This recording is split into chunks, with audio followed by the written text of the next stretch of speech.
In the heart of this green space, where nature quietly thrives, we began our journey to transform, to design, and to breathe new life onto a garden full of potential. This garden, located in the heart of Shah Alam, where it's surrounded by traffic and building, to our surprise, there is a beautiful garden filled with flowers and vegetables. Kebun Community Section 8 Shah Alam operated since 2015, where it all just an abandoned field.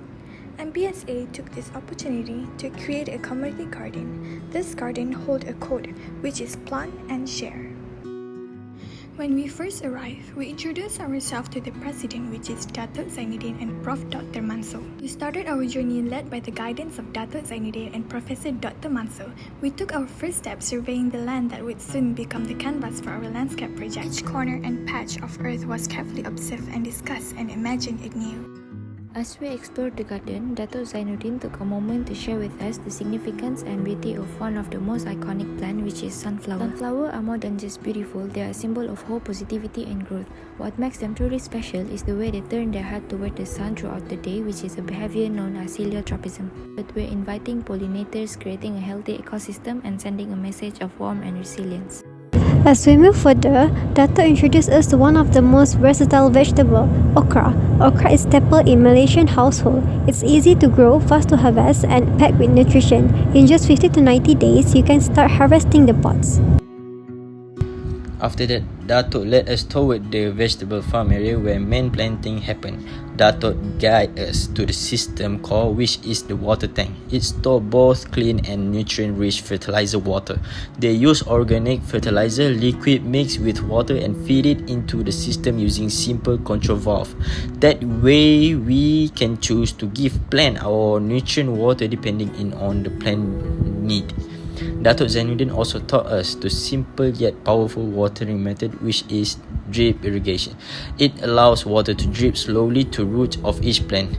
It reduces water waste and overwatering. It can connect to a timer and is one of the best methods for conserving water while maintaining healthy plant. We learned that even a small adjustment in how we water, the plant still bring a huge impact. Datuk Zainuddin showed us how to plant long beans and Chinese okra using a simple rope method, where it guides the plant to grow up forward and better growth. By planting seed close to each rope, the beans would naturally climb as they grow. We plant the seed about 1 inch deep next to each rope, and as the seedlings grow, they naturally twine around the rope, but you may need to gently guide them. The tighter the rope, the better the support, as it improves air circulation, said Datuk Zainuddin. Following his lead, we continued the work, trying ropes and learning through every step. Together, we began bringing the garden to life. A week later, we returned to the garden, excited to see the progress of our hard work. To our delight, the long beans we planted had already begun climbing the ropes just like Datuk taught us. And the Chinese okra was growing beautifully with fresh green leaves reaching toward the sun. It was a rewarding sight to see that with the right guidance and teamwork, growth truly follows effort. After checking on our growing plant, Datuk Zainuddin taught us the next important step, which is to maintain plant health. Any damage or yellow leaf must be cut off because they take energy away from healthy part of the plant.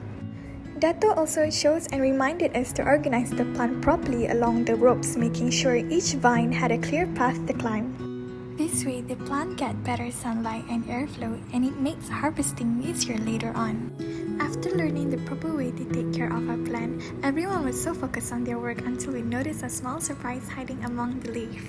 There it was, a praying mantis quietly blending in with the garden. It reminded of how nature finds its place when we create a healthy living space. Our work came to brief pause as we gathered around the tiny visitor, Mentadak mentadu or praying mantis resting among the long beam. It showed us that the environment we were creating was balanced, clean, and alive. In that moment, it wasn't just about doing the task, but it was learning to be present, respectful, and connected to the garden in a deeper way. While we were fully immersed in caring for our plant, a group of students from UPM arrived at the garden. They brought in an invitation which a chance to collaborate with their project. Yang benda ni apa benda kegunaan dia? Okey. Sekarang ni kebanyakan tasik yang tercemar atau sungai yang tercemar ni kalau nak menggunakan kaedah organik dan selamat untuk membersihkan water bodies, ya, air, biasa macam tasik dan sebagainya, kita akan menggunakan satu konsep EM. EM ni effective microorganisms, ya. So EM ni boleh digunakan pelbagai cara. Satu solution. Keduanya, ini seperti slow release. Ya, kita buat dalam bentuk berbola dengan tanah. Kita campurkan EM, kita campur bokashi. All these are effective microorganism kat dalam dia. Sebab tu nampak lepas dia dah kering, dia dah akan nampak macam berkulat sikit, warna putih. Kulat bagus, kulat yang cantik. So yang ni kita akan masukkan ke dalam tasik. So lepas dia masuk ke tasik, dia slowly dia akan terhakis dan melepaskan mikrob berfaedah ke dalam ekosistem tasik. So dia akan kurangkan enap cemar macam sludge. Kalau tasik tu macam ada pH tak betul, dia akan betulkan pH. Dia kalau ikan tak betul. Sekarang ni banyak kita dengar cerita-cerita, berita-berita yang tasik tercemar lah, air tercemar kan. Menggunakan kaedah ini boleh membetulkan tasik tersebut. Ya? They were working on a project to clean up a polluted water source nearby, and they saw our project as a perfect match for their effort. For us, it wasn't just about planting and growing anymore. It became about contributing to something greater. A healthier garden starts with a healthier environment.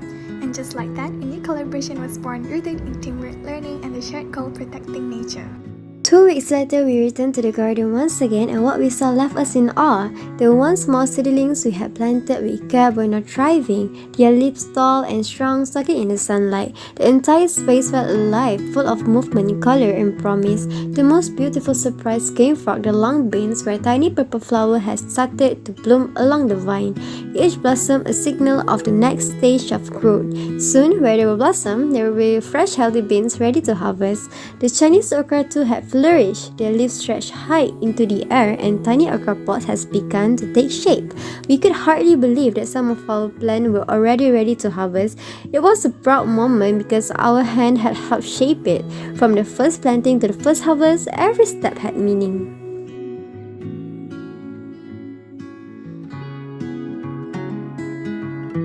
We harvested each plant with care, knowing that every pod and every bean had grown from our own hands with no chemicals. Dato' Zainuddin reminded us of the true value of what we had produced. These vegetables weren't just fresh, they were grown without using any chemicals. Using natural methods, Dato' explained how this made them not only safer but nutritious.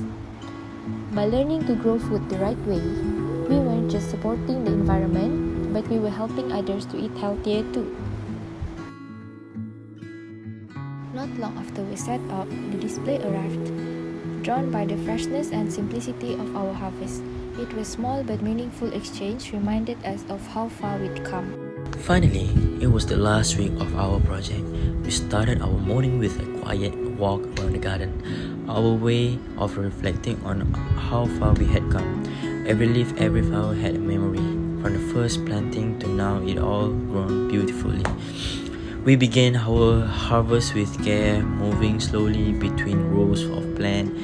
The beans were fresh, long, and healthy, proof of the care we had given over the past few weeks.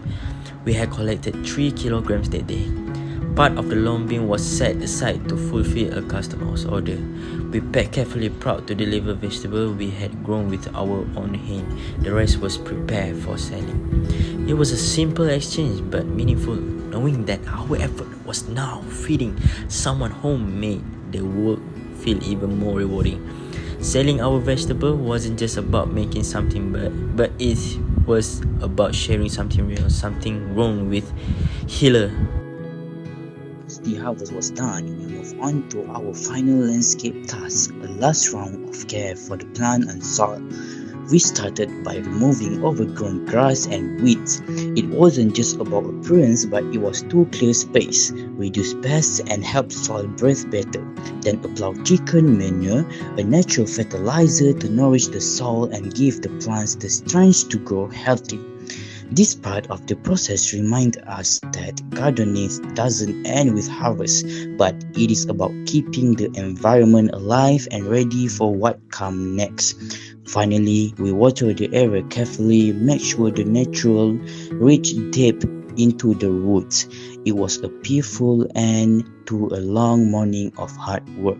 And with that, this garden began as a project, but in the end, it became a journey of growth, learning, and connection. And though our work here is done, the roots we planted will continue to grow. Thank you Kebun Community Section 8 Shalam. It was a great journey.